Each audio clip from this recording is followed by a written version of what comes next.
This podcast ponders how we will live in this COVID era. What's on the horizon? What should we expect? Where are the opportunities? We explore the what's next in the next normal.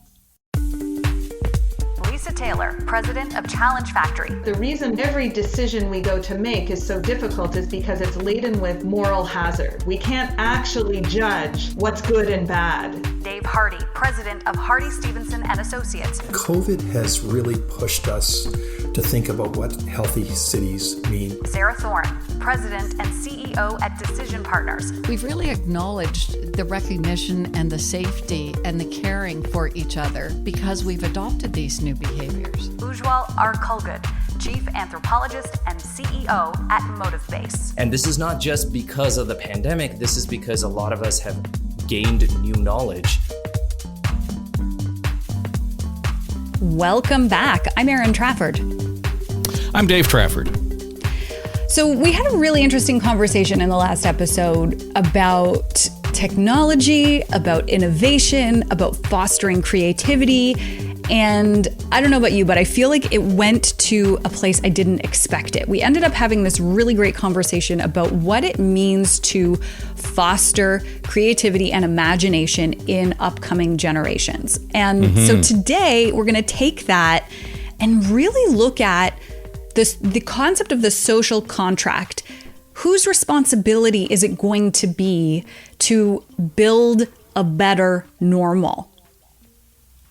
And that's an important part of it. I mean, this is the whole idea. This is to build, we want the next normal to be a better normal. I mean, Dave Hardy has said that on a couple of occasions. And certainly, all of our hosts are looking at this as an opportunity to look at what are the opportunities as we move forward. What are the lessons learned out of COVID and the pandemic and our experience shared?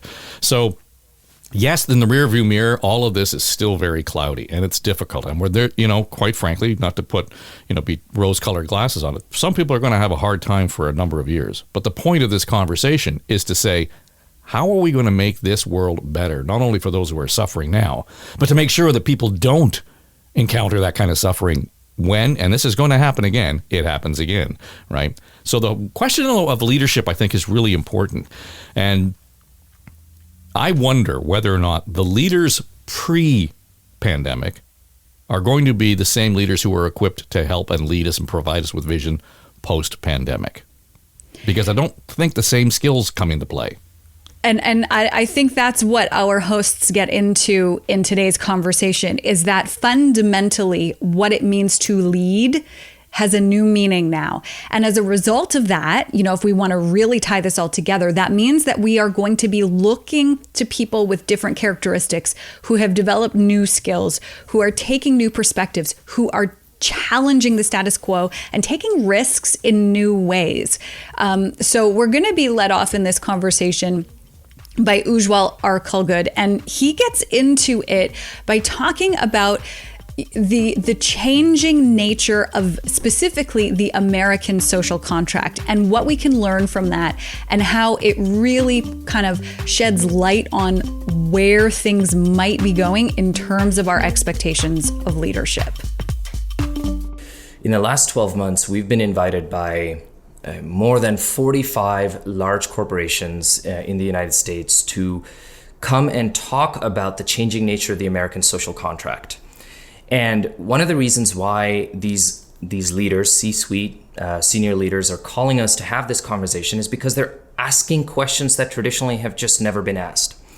And one of the outcomes of this conversation is this discovery that more and more Americans are understanding of and, in fact, using the term the American caste system to describe some of the challenges they experience or some of the challenges that their peers, their friends, their family members experience in the workforce.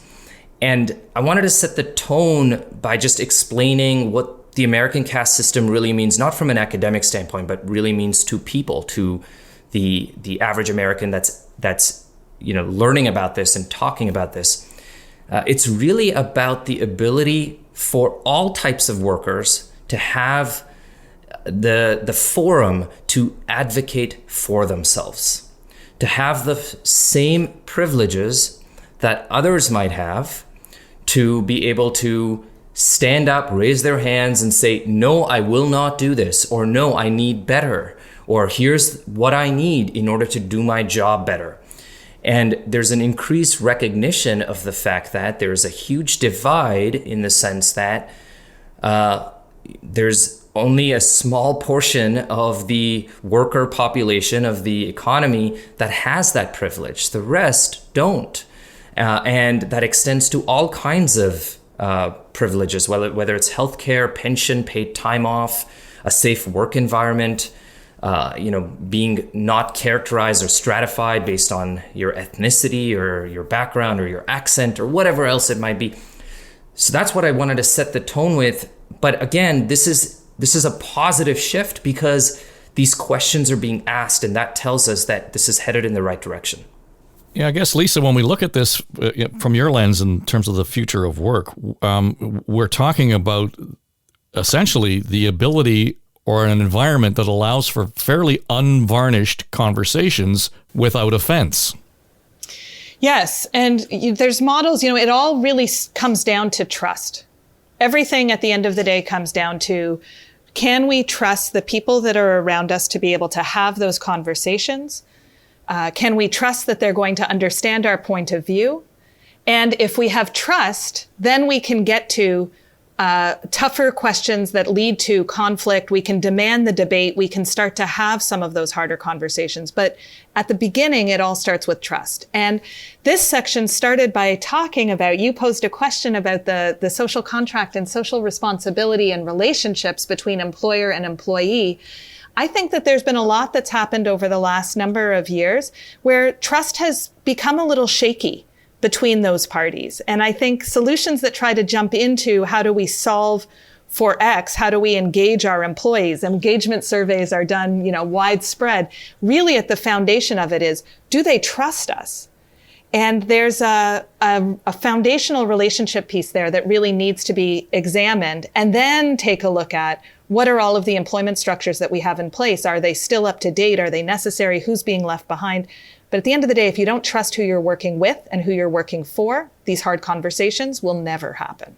Yeah, Dave, I think one of the things that you had brought up at the end of our last episode was when you were onboarding new staff members, telling them, I'm going to require you to take risks, but I'm not going to blame you if you fall down, that in fact, I'm going to help you get back up. That trust factor, catch me when I fall, is sort of critical at all levels of leadership. And you don't have to be the CEO to do that. Yes, for sure. And I think that's a mark of a very good employer, at no matter what level, if you can allow your staff to take risks. We have been pushing some boundaries in terms of how we view trust and our relationship to cities and regions and so on. And as we know, back to Ujjwal, there's a huge divide in the U.S. in terms of rural, suburban, and urban. So there's a fracturing there. Ujjwal, I don't know how that deals with your thinking about the caste, but it's tribal, which is, I think, in your bailiwick of, if you don't agree with me, then you're the wrong tribe, and I will never even accept your facts. So, and Lisa, the trust discussion goes very, very deep. And we need dialogue at I call it the moral and ethical level. And that's really, it never occurs, and it's very hard to do. But when you can build trust in corporations and cities and so on. I'd just like to leave with one thought. I've been trying to figure out the caste issue for years in the U.S. And I take a look at suburban, rural communities saying, there is absolutely no hope at all that my children will ever get into Juilliard. But they look at people in the cities, and people living in the cities are saying, there is a hope that if I work hard, if my children work hard, they can get into Juilliard. And I found that, to me, kind of the most interesting way of describing some of the thinking that's going on among these people and how they see others. I think it's a really interesting discussion, and I want to pick up on the trust piece because it's an area that, at Decision Partners, we do a lot of work in understanding people's mental models. And one of the things that we do is deconstruct trust and look at what are the trust factors for different cohorts, different groups of people. And it's not one thing. And I think that we need to get past, and Lisa, you mentioned it, we need to get past the opinion surveys that companies like to use, and trust is a yes or no answer. It's not. Organizations, leaders are trusted for some things, they're not trusted for other things. And teasing out what those factors are and really working with understanding of where are the gaps, what needs to be fixed, what do we need to go to work on is critical. It's critical to, as Dave said, the dialogue. You need to, it's kind of the foundational piece. How do you build trust based on shared understanding? And I think that's what we should be looking at going forward.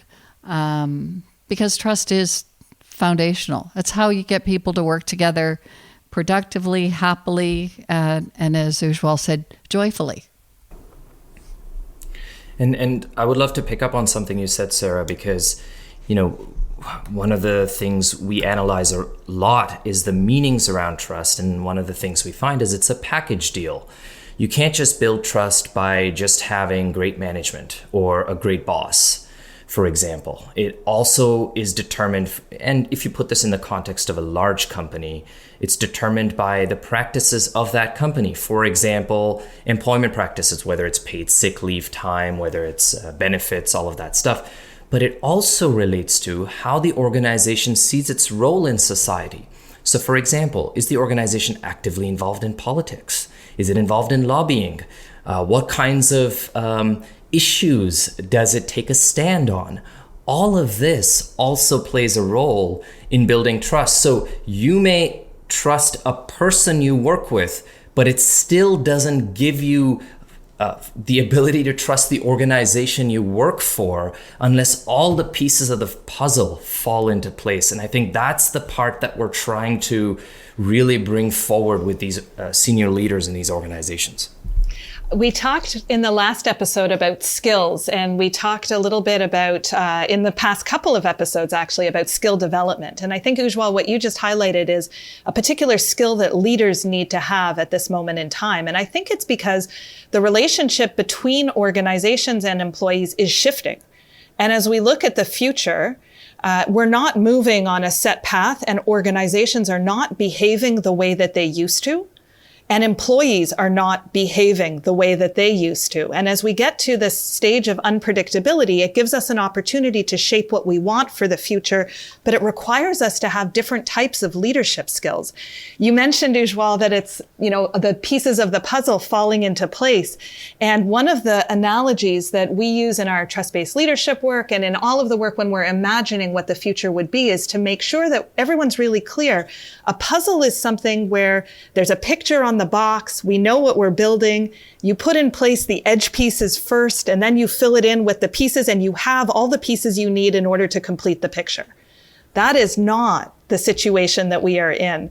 Instead, we're leaning on what Sarah referenced earlier, more of the scientific model, which is to say, we're on pursuit of solving a mystery. We have questions of what's going to unfold, and we're trying to solve the mystery, and we're looking for clues along the way. And not every mystery gets wrapped up really neatly, and we may not actually have all of the answers that we need. So the leadership that we have to have has to trust that we're going to be able to do the right things, and our people need to be able to trust that together we're going to continue to solve this mystery without feeling like we have to give what's the picture on the front of the box, then here's the 6 steps of how we're going to get there. That's how we're used to leading. Trust is a very different thing when all of a sudden now we're partners in solving really significant future-focused mysteries. Well, let's turn the lens around. I want your perspective on this for a minute, Sarah, and I just want to put in this context. Let's just say, take what Lisa just said and turn it around. So we're talking about leadership, but also that informs expectation of leadership. And what Lisa described is uncomfortable generally for me in my expectation of leaders. And we've seen that time and time again over the last 15 months. And I know you've been, you watch what's going on with the public health agencies across the country. at every turn, we wanted an answer. We wanted those leaders to give us the picture on the puzzle box and say what piece goes where. And their answer typically, Sarah, was, we're learning as we go. We have, as a society, pushed back on that sense of leadership. And it's very uncomfortable for a lot of people. Uncertainty is very uncomfortable, but the truth is, the solution is not, it's not a black and white solution. We're in a process now, we've talked about it in previous episodes, where adaptive management is what we're all doing.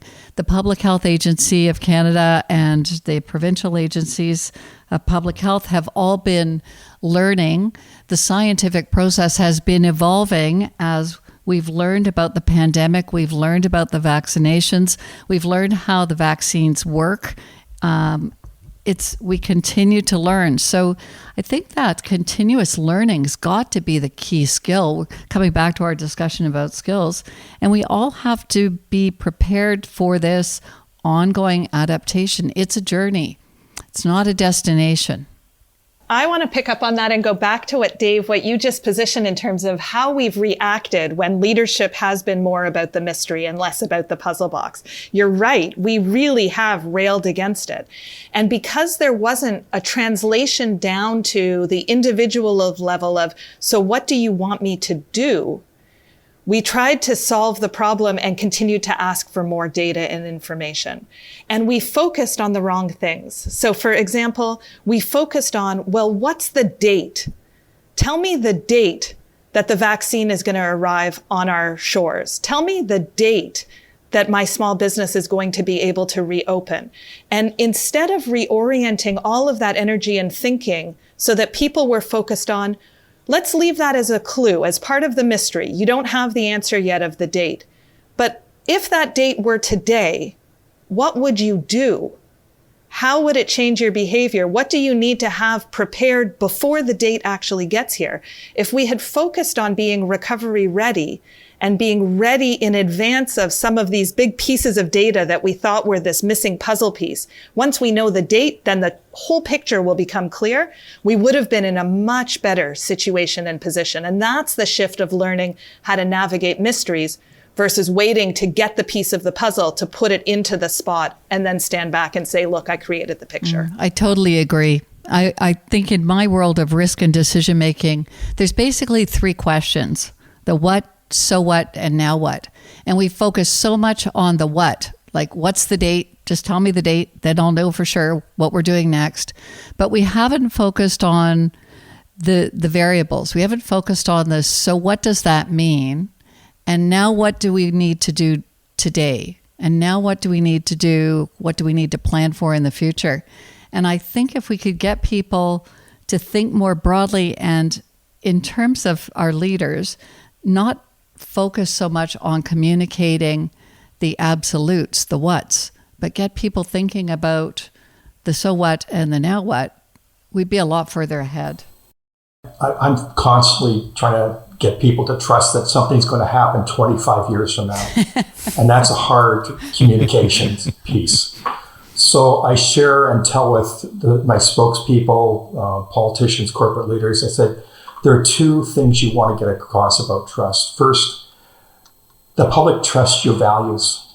They don't know if you're competent, you quite know what you're going to do, but they do know you're going to make the decision they would, the same way they would, had they been you. The second is they may not know who you are, but they trust your competence. So you could be misanthrope, but they know you're competent to do the right thing. And if you, as a member of the public, had that information, they would make the same decision based on that information that you would. So that's constantly what we're trying to promote to our leaders who are trying to get something done that's only going to happen 25 years from now. Ujjwal, let me just ask you, can we just go back to the opening point that you made about the caste system in the U.S.? And based on what we're just hearing here, vis-a-vis, this shift in focus of expectation of leadership and the tasks that we require of leadership. I think that what I'm hearing, for effective leadership particularly in a place like the United States where we have these great divides and they're so deep, that the leadership has to be very transparent about its process. Get down to Sarah's 3 questions in order to not lead people, but to better understand what's at the heart of why they're responding in a certain way to a certain leadership initiative. Yeah, I mean, we always bring everything back to meaning, and when we talk about how to be a leader and build cohesion and build trust with the employee base, with the marketplace, with consumers, we always come back to identifying what all of that means to people. And we started this episode talking about the social contract, and when we look at one of the reasons why we asked what does it mean is because what we find is, what is the dominant mental model in the mind of the human being, in the mind of the American consumer, the American citizen, when it comes to the social contract. And what we realize is it's not everything. And what I'm getting at, Dave, is that yes, it's about transparency, but it's not about transparency on every issue. It's about transparency on the issues that really matter, on the issues that give meaning to what the social contract really is and how it can be improved. Overall, one of the things that we've been going around telling everybody is that the social contract is fundamentally broken, and that there are 4 major issues: workers' rights, and that's what pertains to the caste system in particular and the recognition of that. There's a lack of representation, there's wealth inequality, and in particular, there's broken social cohesion. There are 65 million American consumers today, American people, that believe that social cohesion is fundamentally broken in the country. So if you're a leader and you're thinking about how to solve these problems, what we're urging them to do is to focus on what is dominant in the mental model, in the mental picture of the consumer, of the citizen, because that's how you make impact. If you give them, if you're transparent on anything or everything, if you take a rational approach, like the example we were talking about with everybody focusing on the date when something changes, or when the vaccine is available and whatnot, if you take that approach, you're going to fail right off the bat, because you're just not speaking the same innate language of meaning that the consumer, that the citizen, the human being wants you to speak. So Lisa, I want you to lead us into the next episode, because based on that sort of torqued thinking, and we've talked a lot about sort of misconceptions, particularly in relation to our leadership, our careers, and our skills. I think at one point you mentioned that we are living longer and we're working longer and our careers are extending. And I'd be curious to know your own sense of where that's going, because if, 25 years ago, 65-year-old would have been would have retired maybe even earlier. Now it's not unusual for folks to extend their careers into their 70s. And we have to kind of shift our brains around that as employers and employees, I would think. I think it's a fundamental extension of this discussion of the social contract, because it is all shifting and changing. And what I'm really looking forward to getting into in our next discussion is how so much of the way we think about these things is based on a foundation of outdated career thinking. And so the way we think about our own careers is actually limiting how we think about these changes in the social contract. And what possibilities are there if we were to actually catch up to our own longevity and think about our careers in a way that's relevant for 2021, not for 1963. So that's the discussion that I can't wait to get into next time. When I listened to this, we started talking about that social contract. And I love that, Ujwal brought up the American caste system. And I thought, wow, okay, that really says a lot. That we need to be taken out of our comfort zone first and acknowledge that there is a caste system. And I don't think this is specific to the United States. It happens in varying degrees in countries around the world.